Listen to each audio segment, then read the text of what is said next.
আপনার চেহারার মিল কেন হলো না?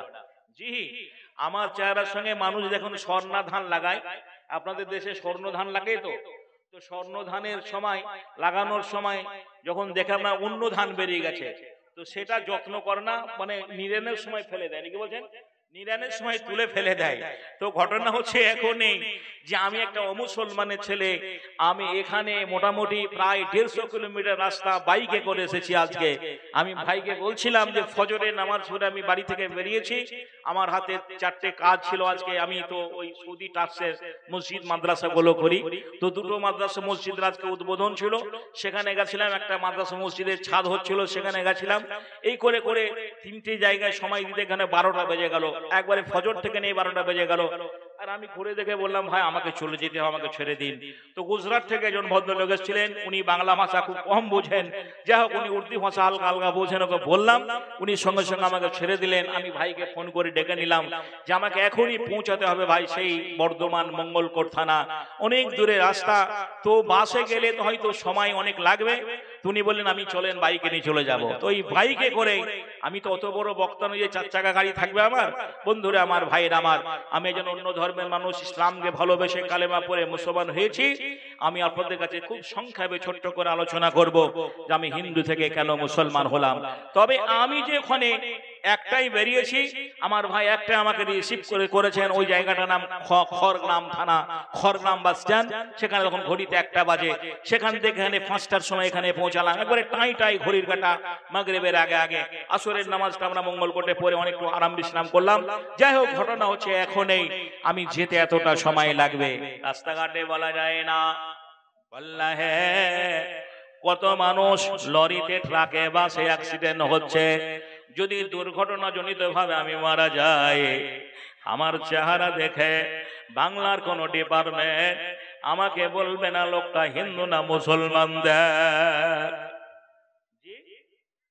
কিন্তু যাদের মুখে এই দাড়িটা নেই, মাঝে মাঝে মসজিদে মাতব্বরি করেন, আজানও দেন, নামাজ পড়েন, শুধু বউকে ভালোবাসার জন্য দাড়ি রাখতে পারেননি, সেই ভাইগুলোদের উদ্দেশ্যে বলি, আপনি যদি মঙ্গলকোটের বাইরে কোন একটা জায়গায় অ্যাক্সিডেন্ট হয়ে যান, এই শুধু একটা নবীর সুন্নাত না থাকার জন্য আপনাকে অফিসারেরা বলবে লাশটাকে দেখ হিন্দু না মুসলমান। ওরা গাড়ির উপরে থাকবে, পুলিশের যারা কর্মকর্তা তারা গাড়ির ভেতর থেকে সিভিং পুলিশদের বলবে লোকটাকে দেখ হিন্দু না মুসলমান।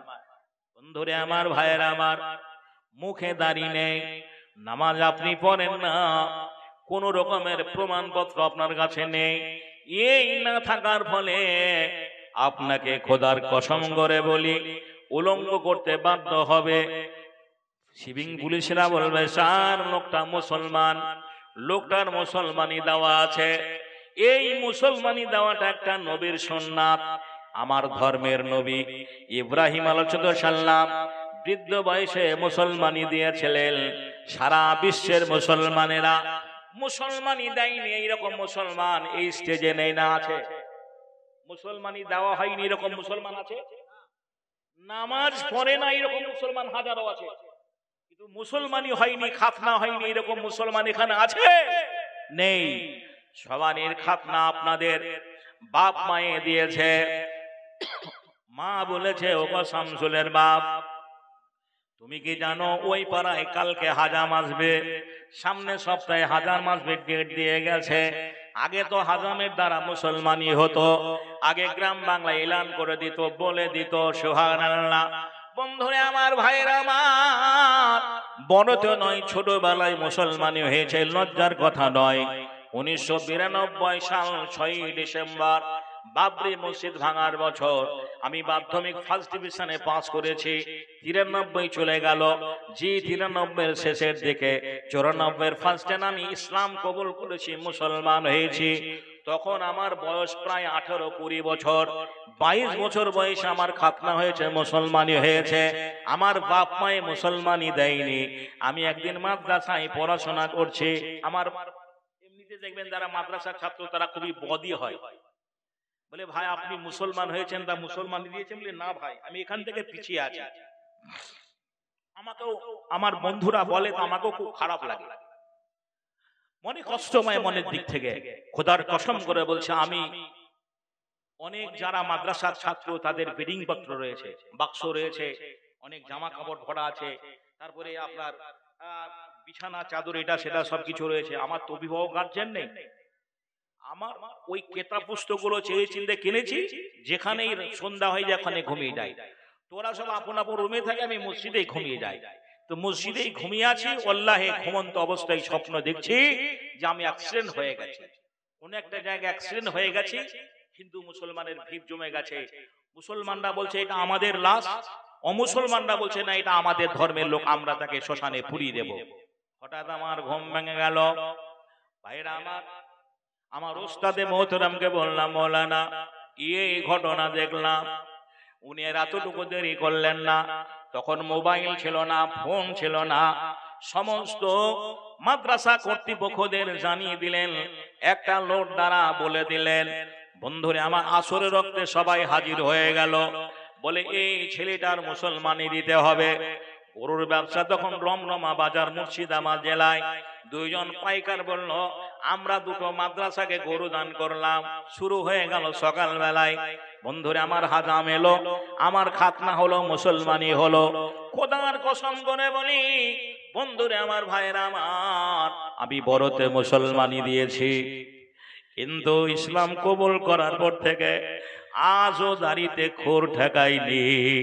আমি যদি কোথাও মরে যাই, বাংলার কোন ডিপার্টমেন্ট আমাকে উলঙ্গ করে দেখবেন আমি হিন্দু না মুসলমান। আমি কোরআন থেকে এই আয়াতটাই বলেছিলাম, ইয়া আইয়ুহাল্লাযীনা আমানুত্তাকুল্লাহা হাক্কা তুকাতিহি ওয়ালা তামুতুন্না ইল্লা ওয়া আনতুম মুসলিমুন। তোমরা যারা ঈমান এনেছো আমাকে ভয় করার মতো ভয় করো, আর তোমরা মরিও না মুসলমান অবস্থায় না থাকা পর্যন্ত। যদি তোমরা মরো মুসলমান হয়ে মরো, খবরদার তোমরা মুসলমান হয়ে মরিও না। শুক্রবার জুমার দিন প্লাস্টিকের টুপি মাথায় দিয়ে আল্লাহু আকবার নাকি বলছেন? কি কোম্পানি দাড়ি বের করেনি প্লাস্টিকের? অন্যান্য পাশ্চাত্য দেশে দেখছি মোবাইলে যে দাড়িটাও লাগিয়ে নিয়ে নামাজে দাঁড়িয়েছে। এদেশেও কখন চালু হয়ে যাবে, এর নাম ঈমান নয়। মুসলমান হতে গেলে আপনাকে পরিপূর্ণভাবে মুসলমান হতে হবে, দূর থেকে যেন আপনাকে চিনতে পারে এই লোকটা মুসলমান। আরে 30 বছর আগে যে গ্রামে 500 ভোটার ছিল, 30 বছর আগে যে গ্রামে 500 ভোটার ছিল, সেই গ্রামে এখন 1500 ভোটার, 1000 ভোটার বেশি হয়ে গেল। অথচ বন্ধুরা আমার, আমরা সংখ্যা লঘুই থেকে গেলাম। জোরে বলেন ঠিক না বেঠিক? সংখ্যা লঘুই থেকে গেলাম, মগজে ঢুকলো না। যে গ্রামে 100 বাড়ি ছিল সে গ্রামে এখন 150 বাড়ি হয়েছে, 150 বাড়ি হয়েছে।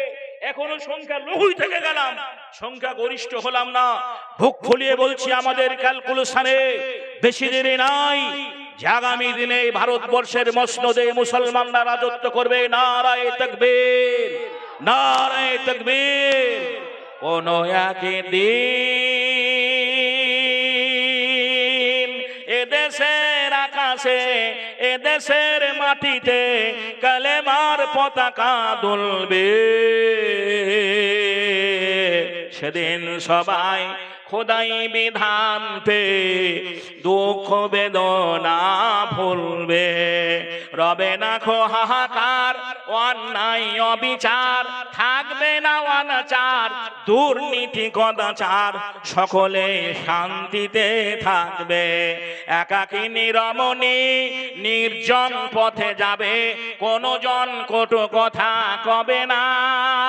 সম্পদের মোহই পড়ে খুনার রাহাজানি হবে না। সেদিন আর নেই বেশি দূরে, আর কিছু পথ গেলেই মিলবে। অশান্তির কপানলে মরিস কেন ধুকে ধুকে, আই তোরা দিকে দিকে ছুটে আয়। যতদিন পিছে যাবে ততদিন পরে রবে শান্তি আসিতে দুনিয়ায়। খোদাই বিধান ছাড়া, খোদাই বিধান ছাড়া অন্য কিছুতে শান্তি না মিলবে। সেদিন সবাই খোদাই বিধান পে দুঃখ বেদনা ভুলবে। দিল্লির মসনদে যারা বসে আছে তারা ক্যালকুলেশনে জেনে গেছে আগামী দিনে আমাদের এই গদি হাতছাড়া হয়ে যাবে।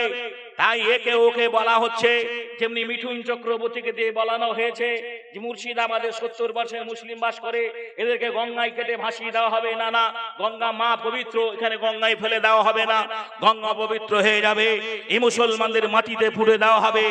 বন্ধুরে আমার, ভাইয়ের আমার, মুসলমানরা ওই রকম কথা বলতে জানে না। মুসলমানরা সম্প্রীতির বার্তা দিয়েছে। হিন্দু মুসলমান এক ভাই ভাই, মানে এক বিন্দুর দুইটি কুসুম, হিন্দু মুসলমান, মুসলিম তার নয়ন মনে, হিন্দু তাহার ভান। আমি জানি এই গ্রামে হিন্দু মুসলমান মিলিত গ্রাম, এখানে মুসলমানরাও যেমনি বাস করে, পাশাপাশি অমুসলমান হিন্দু ভাইরাও রয়েছে, হিন্দু ভাইরাও রয়েছেন এখানে। আপনারা হয়তো মনে করবেন ছেলেটি আমাদের ধর্ম থেকে ওদের ধর্মে চলে গেছে, হয়তো আমাদের বিরুদ্ধে কথা বলবে। ওই বক্তৃতা আমি করি না বন্ধুরে আমার, ভাইয়ের আমার। জি, আমি নেতা নই, জয় বক্তৃতা করব শুভেন্দু অধিকারী।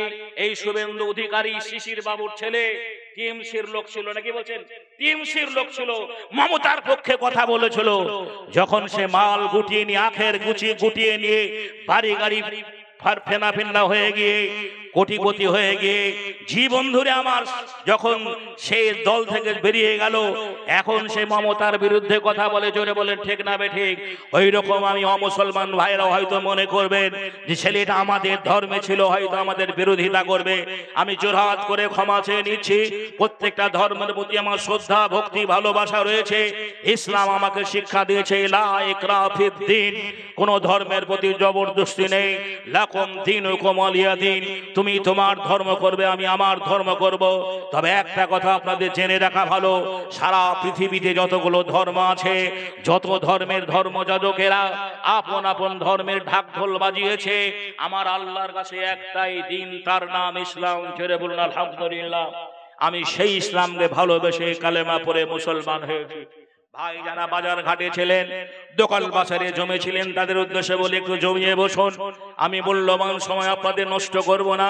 আমি মুর্শিদাবাদ জেলার ছেলে। মুর্শিদাবাদ জেলাটা একটা ঐতিহাসিক জেলা। আমি সেই জেলার সাগরদিঘি থানার মানুষ। আপনাদের এই যে বাদশাহী রোড চলে গেছে, এই বাদশাহী রোডটা ঠেকেছে মোরগ্রাম ন্যাশনাল হাই 34 নম্বর জাতীয় সড়ক পথে। ওই মোরগ্রাম ব্রিজে নেমে কয়েকটা গ্রাম পরে আমার জন্মভূমি, গ্রামের নাম সাওরাইল, যে গ্রামটার পোস্ট অফিস ভোলা, থানা সাগরদিঘি, জেলা মুর্শিদাবাদ। বাবার নাম হিরেন কুমার রাজেন্দ্র। বাবা একজন শিল্পী। এলাকার বিশিষ্ট যে সমস্ত প্রতিমাগুলো হয়, মূর্তিগুলো হয়, সেই মূর্তিগুলো বানাতে জানি। বাবা দাদার সঙ্গে অনেক মূর্তির গায়ে আমি রং চাপিয়েছি। বাবা মাই আমার নাম রেখেছিল শ্রী মিলন কুমার রাজেন্দ্র। যখন আমি ওদের ধর্মে ছিলাম, হিন্দু ধর্মে ছিলাম, তখন আমার নাম ছিল শ্রী মিলন কুমার রাজেন্দ্র। ইসলাম কবুল করার পরে, ঈমান আনার পরে, মুসলমান হওয়ার পরে বর্তমান এখন আমার নাম হাবিবুল্লাহ। আমি মাদ্রাসা বেলালিয়া হিফজুল কোরআন থেকে পড়াশোনা করেছি বলে আজই আমাকে সারা বাংলার মানুষ, শুধু বাংলা নয়, আমি আসাম, ত্রিপুরা, মণিপুর, নাগাল্যান্ড, বিহারের কি বলছেন বর্ডার সীমান্তবর্তী এলাকা থেকে, এই তো সেদিন আপনার কি বলছেন আপনার নেপাল থেকে প্রোগ্রাম করে এলাম। তো ঘটনা হচ্ছে ভারতবর্ষে অনেক বাংলা ভাষাভাষী মানুষ রাজ্য রয়েছে, সে সমস্ত রাজ্যে বক্তব্য রাখতে যায়। তারা আমাকে সবাই চেনে জানে। আমার বর্তমান নাম এখন হাবিবুল্লাহ। ছোট্ট করে বলুন আলহামদুলিল্লাহ। বাড়ি আমার সাওরাইল, বাড়ি আমার সাওরাইল, পোস্ট অফিস ভোলা, থানা আমার সাগরদিঘি, মুর্শিদাবাদ জেলা। নামটি আগে মিলন ছিল, এখন হাবিবুল্লাহ। সকলকে জানিয়া গেলাম, দেখবে খোদা তাআলা, জাতিতে মোর হিন্দু ছিলাম, এখন মুসলমান। নামাজ পড়ে রোজা রেখে এনেছে ঈমান। পরিচয় পেয়ে গেলেন। খুবই সংক্ষেপে দুটো কথা আলোচনা করব। ইসলাম কবুল করার প্রারম্ভে প্রথম জীবনের ঘটনা। একদিন আমার মা আমাকে মন্দিরে পুজো করতে নিয়ে গেল। হাইরে হতভাগা মুসলমান, একটা 40 বছরের নামাজি লোক, 40 বছরের একটা নামাজি বাপ, যদি তার 7 বছরের ছেলেটাকে ফজরের রক্তে মসজিদে নিয়ে যেত, ব্যাটারি ফজর হয়ে গেল, আমাদের ধর্মে নামাজ ফরজ, চল মসজিদে গিয়ে নামাজ পড়তে। ওই লোকটাকে যদি, ওই ছেলেটাকে যদি জোহরে একবার নিয়ে যেত, আসরে নিয়ে যেত, মাগরিবে এশায় নিয়ে যেত, 365 দিনে একটা বছর, 12 মাসে একটা বছর, 12টা মাস একটা ছেলেকে 5 বেলা যদি মসজিদে ধরে খোঁজে নিয়ে যেত, খোদার কসম করে বলি ওই বাপটা কবরে চলে গেলেও ওই ছেলেটা মসজিদের রাস্তা জীবনেও ভুলতো না। একটা জননী মা যদি তার ছেলেকে সেই প্রশিক্ষণটা দিত, সেই ট্রেনিংটা দিত, আল্লাহর নবী বলেছেন তোমার ছেলে মেয়ের যখন 7 বছর বয়স হবে, নামাজের প্রশিক্ষণ দেবে, নামাজের তালিম দেবে, নামাজের কথা বলবে।